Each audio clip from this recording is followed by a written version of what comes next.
Over the many years, I've covered a lot of homebrew and aftermarket games for many different consoles. Most of homebrew and aftermarket games come on more standard platforms, Atari, Nintendo, Sega. But in today's video, I'm going to be sharing some oddball aftermarket and homebrew games that just didn't fit other videos, and I wanted to put them together and share with you some of the more oddball aftermarket games I've seen, whether it was the premise, whether it was the platform that was unusual. I am going to be sharing some cool things that I purchased and picked up along the way, and wanted to share with you these aftermarket games. Some are available, some are not. I have no idea where at least one of these games where you can pick it up. I am happy to share with you 4 different physical releases, some with multiple homebrew and aftermarket games on them. I'm happy to share these with you, so sit back, relax. Here we go. First up is an aftermarket game for the Atari 8-bit computer line, often overlooked for the more popular 2600 home console. But you know what, the Atari 8-bit was very capable, and I'm really thankful that I've delved into collecting for this. And so here it is. This is an aftermarket game, Mikey, and this is done from the same people that offered Bubble Bobble. This was shipped from Chile. This was before all the tariffs and all that stuff, so I don't know if this is still available. It was $50 plus $20 shipping at the time I purchased it. Being my own publisher for an Atari 8-bit aftermarket game, Block'em Sock'em, they just did a well done job on the manual. Nice fold out here, and cool premise. It's got a cool intro screen, and great music too. So it's an action game where you control Mikey, a determined student trying to escape from school to deliver a love letter to his girlfriend. And so multiple different stages. And so in this game, your mission is to collect all the hearts scattered throughout the different areas of the school. And you need to use your skills to dodge school staff, hit desks and lockers, and find the correct escape route before getting caught. And so I really like this this unique game. It's a unique take on things, and it's got a lot to it. This is a game that I wasn't too good at playing, but it's just awesome. I enjoy playing this. Definitely feels like an Atari 8-bit computer game, and definitely in the comments, I'm going to put a link where there is a discussion about this and the topic about Mikey, where the publisher, you might be able to contact them and see if this is still available. Anyways, yeah, really cool. Glad I picked this up, and I did a video on Bubble Bobble as well, which they offer. And so it has cool Atari XE GS like themed packaging. But yeah, I like this one quite a bit. It does run a little bit slower on NTS machines, just a heads up, but I don't mind that a bit. Enjoyed what I played so far.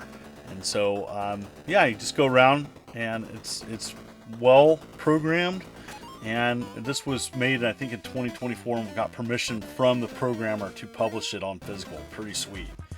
Next up is a game I got on aftermarket.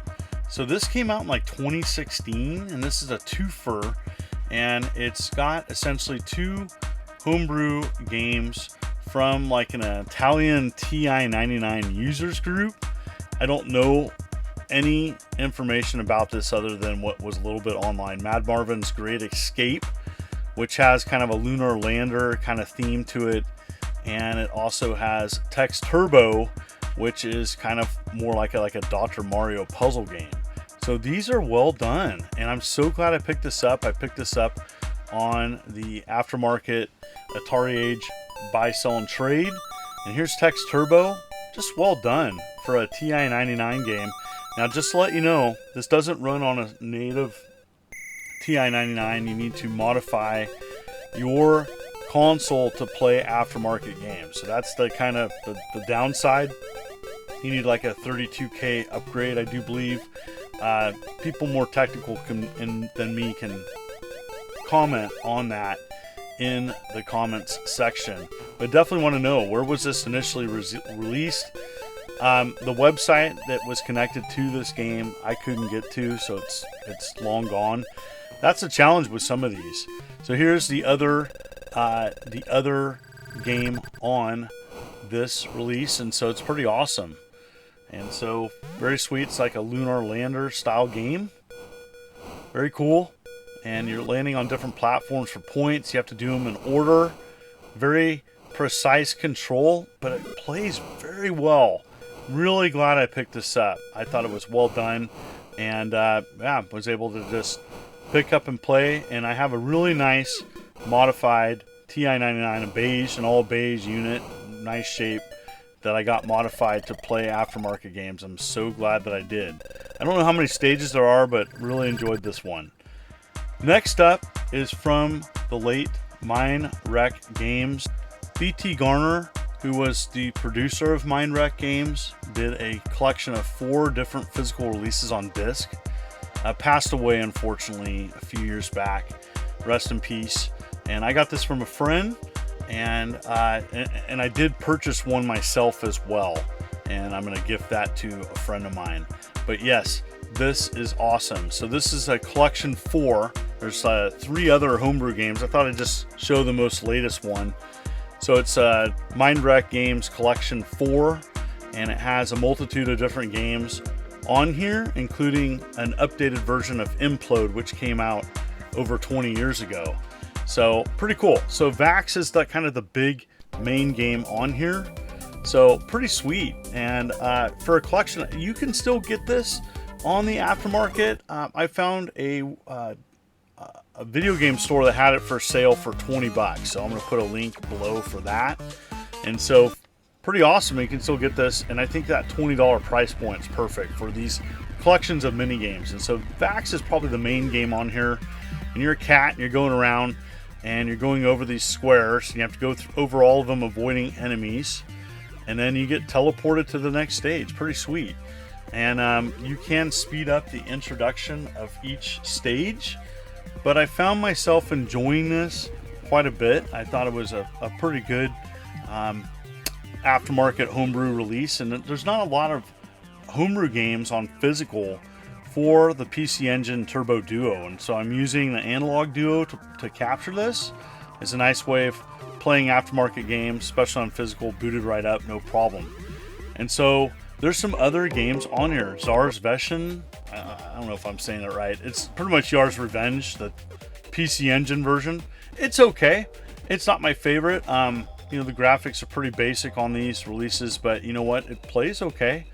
So yeah, this is one if you're a big Yars fan and you want to play the PC Engine Turbo Graphics version or Turbo Duo version. Here you go.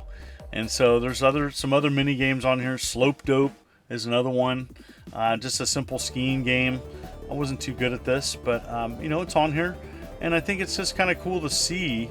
There wasn't a lot of people that were making aftermarket PC Engine Turbo Duo games, and then putting them on physical. So there's some other companies, and you know, I've showed a little bit of that on my channel, but yeah, it's pretty cool. Wave of Thunder, just another mini game offered on this little boat game. Kind of combines, like, I don't know, air raid. It's kind of like air raid in the water a little bit. And so yeah, enjoyed this quite a bit. I had some controller issues. My jump button wasn't working properly, and so, but I was trying to play as best as I could. Implode.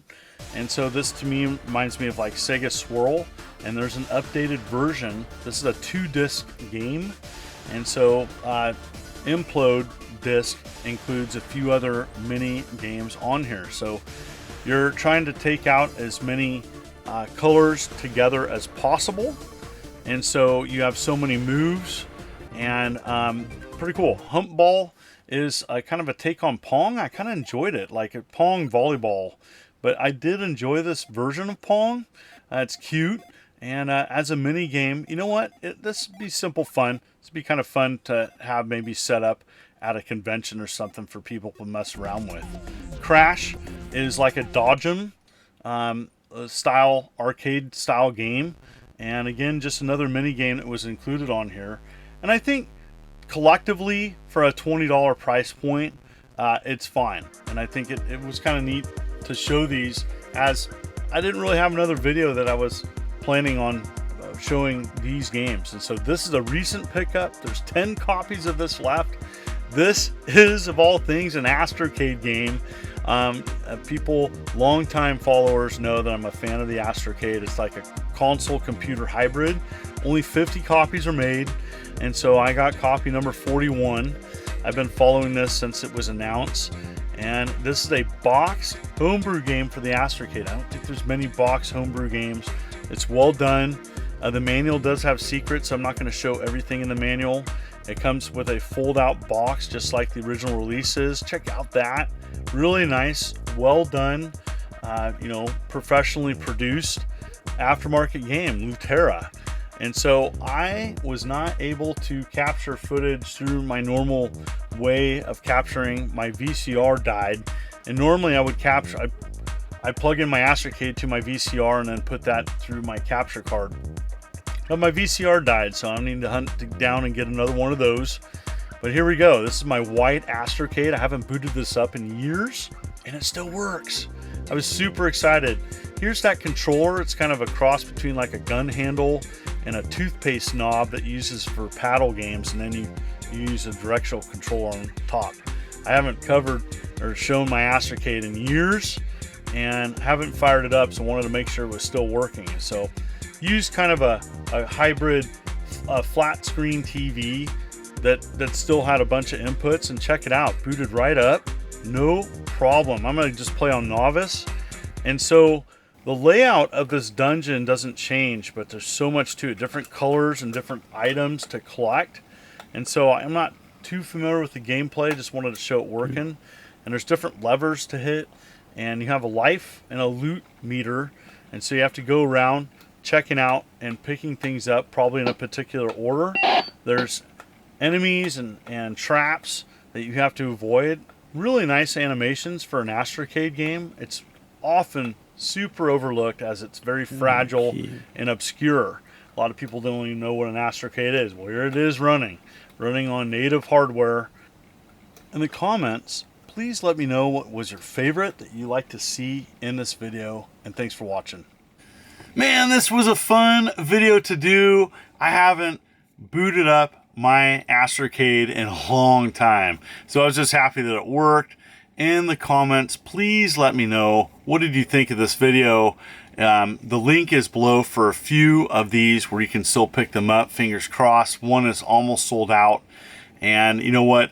Thank you so much for viewing this video. If you like what you see, please consider hitting that like and subscribe button and clicking the bell, as I'm uploading videos every week. You folks are wonderful and beautiful. Let's keep it positive. This is the Immortal John Hancock, and you take care.